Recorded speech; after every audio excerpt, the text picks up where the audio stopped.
O pakinggan natin yung speech ni Basti Duterte at ito po ay merong Tagalog subtitle. Kasi baka magalit na naman kayo kay Among Bastico na nagbibisaya siya. Sabi nga, tinanong ko yan sa kanya no, muntik ako tinadyakan yan eh. Sabi ko, Boss Basti, sana daw mag-Tagalog ka sa susunod. Sabi niya, tanga ka ba? Kung magta-Tagalog, sa Davao ako. Mahirap yan kung nagbisaya ako sa Maynila, magalit ka. Paruman ako mag-Tagalog ba? Nag-aral ako sa San Beda, doon ako nag-high school. 4 years ako doon. Kaya marunong ako mag-Tagalog. Kaya lang nandito ako sa Davao. Kaya ako'y magbisaya. Bahala kayo dyan sa Maynila, di naman ako dyan nag-i-speech ba. So ito si PRRD Jr. na si Basti Duterte, Diyos ko po, talaga naman. Nagsimula na pong yung instinct, 'di ba? Alam niyo yung instinct? Sa aso kasi yung instinct mga bossing, yung kahit ano ang aso mo, pag inabot niya yung edad, nangangagat na yun kahit yung amo niya. Ibig sabihin nauulol na.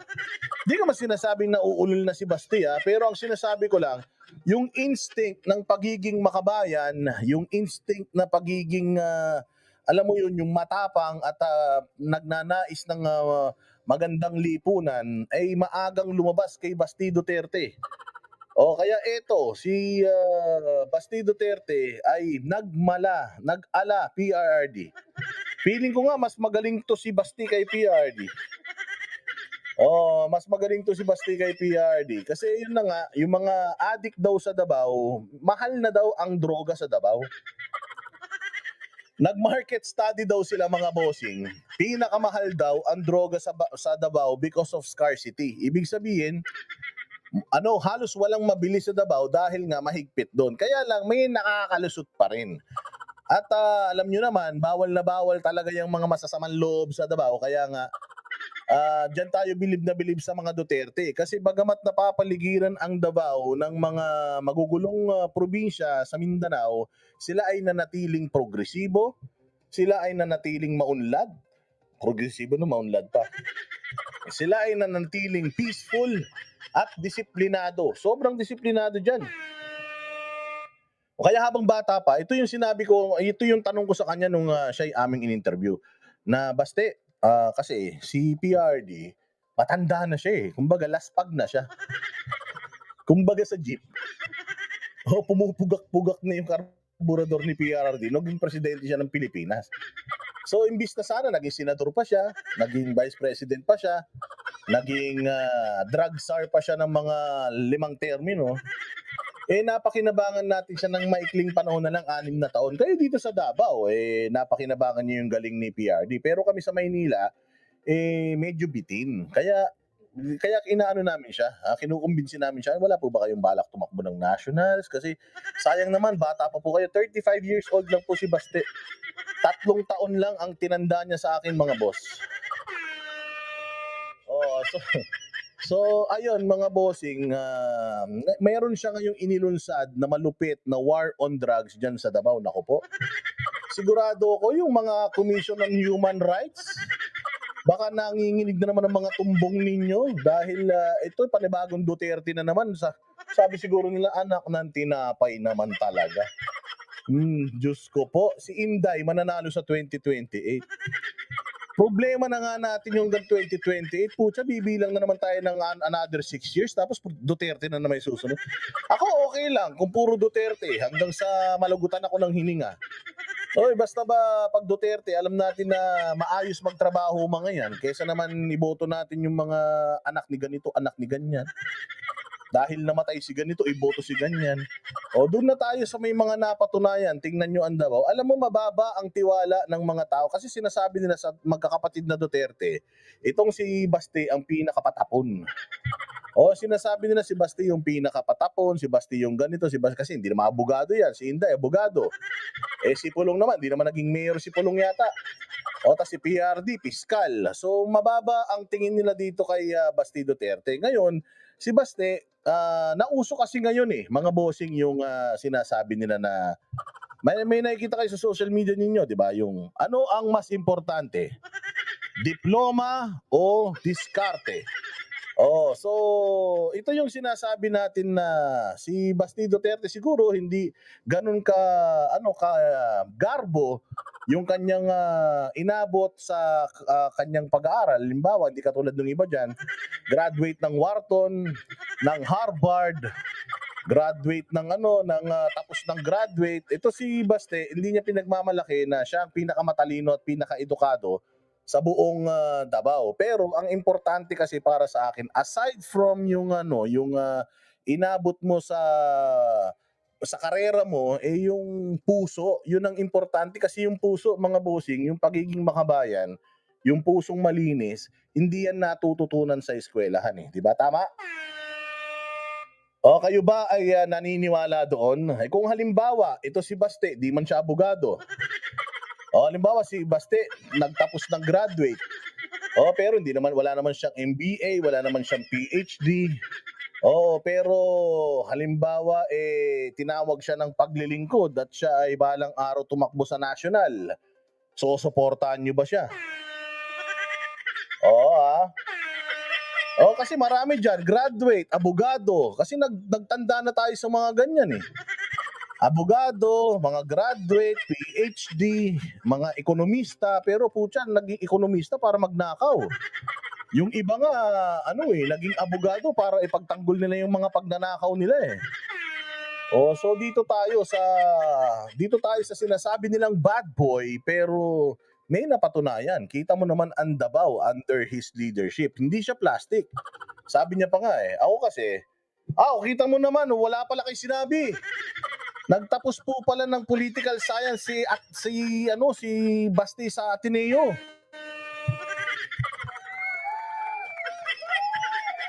Okay na, panalo na.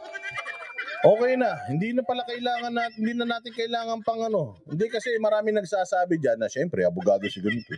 Si Inday abogado, si PRD ganyan. So, sinasabi na walang gagawin yan, pa-surfing lang yan.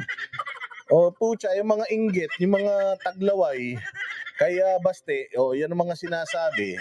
Tingnan nyo naman, according to our friend from Davao, siguro taga Davao yan, no, si Davaoinya. Nagtapos po to sa Ateneo ng political science. Ituloy mo na nga yan, Baste ng Bugasya. Sagot ko na tuition fee mo. Sagot na ng Banateros yung tuition fee mo, ano yun na natin yan. Itapusin natin yan kasi magiging presidente ka balang araw.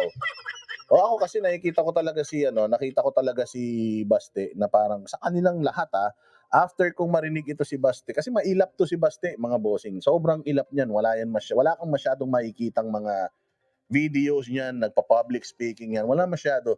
Kung meron man, binablock yan ng traditional media kasi ayaw nilang makilala ito, mga bossing. Kasi si PRD dati, nakilala yun dun sa isang gikan sa masa para sa masa niya. Panahon ni Pinoy, may mga magnanakaw na mga smuggler ng bigas. Tapos nagikan sa masa para sa masa on live TV, sinabi ni PRD na, hoy, kayong mga smuggler, subukan yung gawin yan dito sa Davao, punyeta kayo, papatayin ko kayong lahat. Gagawin ko kayong pataba sa lupa. Doon siya sumikat at doon nung nakita nila katapang nito Tapos malaman-laman na walang adik sa Davao talaga, lahat nanlilibing ng buhay. Doon nabilib ang tao sa kanyang tapang at saka yung talagang walang kinatatakutan. So sa nakikita natin, mukhang si Baste talagang napupuno na. Kasi nung kinausap namin siya, medyo napansin na namin na dismayado siya eh.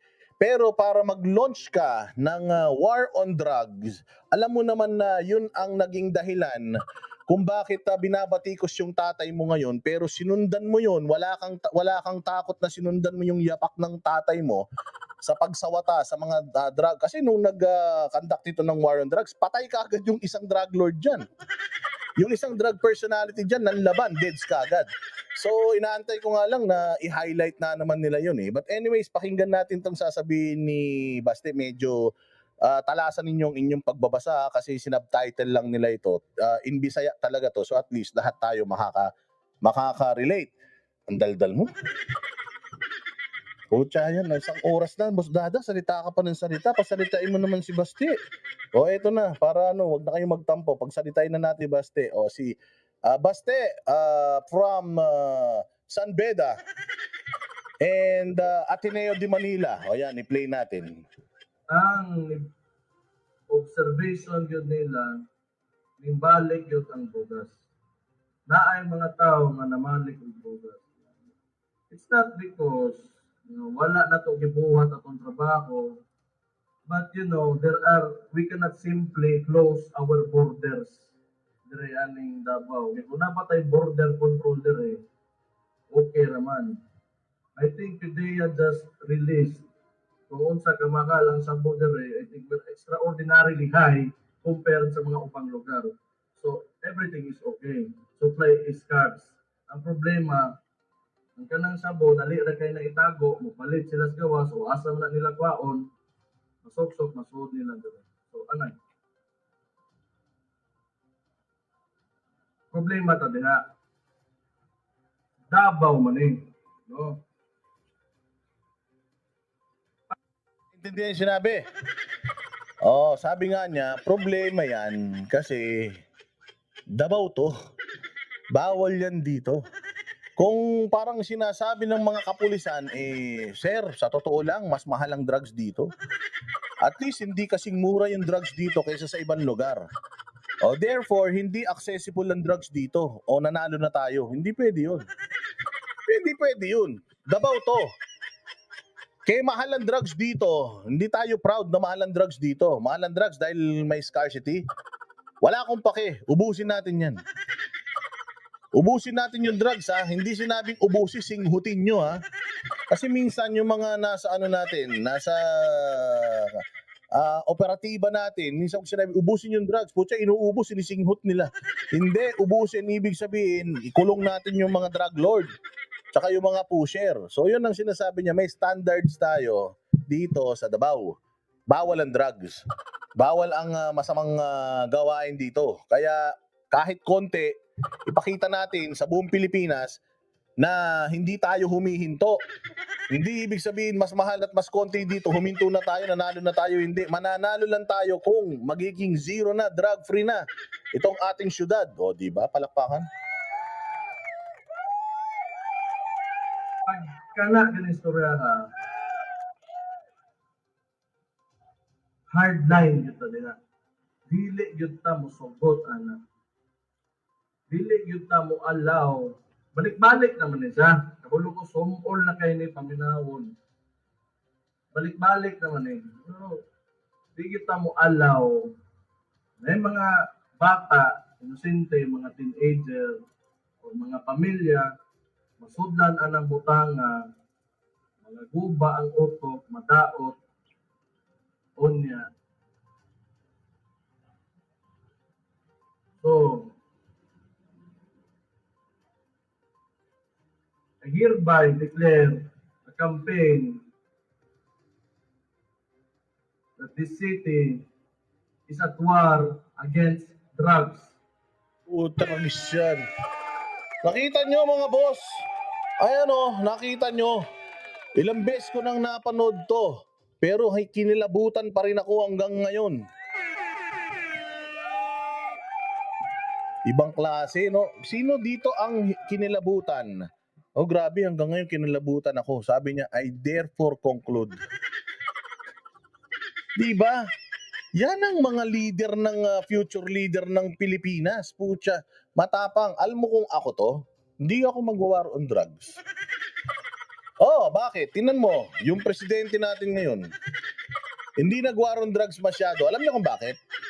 Ayaw nilang mapunta sila sa radar ng ICC. Ayaw nilang mapunta sila sa radar ng UN Commission on Human Rights. Ayaw nilang mapunta sila sa radar ng mga media. Dahil alam nyo naman, yung mga aktivista, galit na galit sa ganitong mga klase ng mga leader. O kaya ito yung masasabi natin na napakahusay talaga nitong mga Duterte na ito dahil kahit na maraming galit sa mga ganitong klase ng mga ginagawa ng mga leader. Kasi dito sa Pilipinas, bawal kang magtrabaho ng tama. Kasi pag nagtrabaho ka ng tama rito, bukas nakakulong ka na. Oo, dito kailangan petiks ka. Pahinga-pahinga lang, ganyan. Pabayaan mo yung pabayaan mo rin kumita yung mga kriminal, hindi lang puro tayo. O so eto, si Baste, nagdeklara siya ng war on drugs sa siyudad ng Davao and gumalaw kaagad ang operatiba, ganyang kalupit. Buot pasabot ana, pasinsahay ta. Tagaan ta mo oras, hawa mo dire, kapaligya mo droga, if you are selling drugs sa mga bata, sa mga breadwinner sa pamilya, o bisag kinsa pa diha, hawa na karon. Kaya napulan nami, di mi gusto ingon ana dire. This will be your chance to get out of the city. Hindi gani, sorry, nag-ingon ako, daan karon, gawas mo diha o hawa mo dire, hindi mo maundang.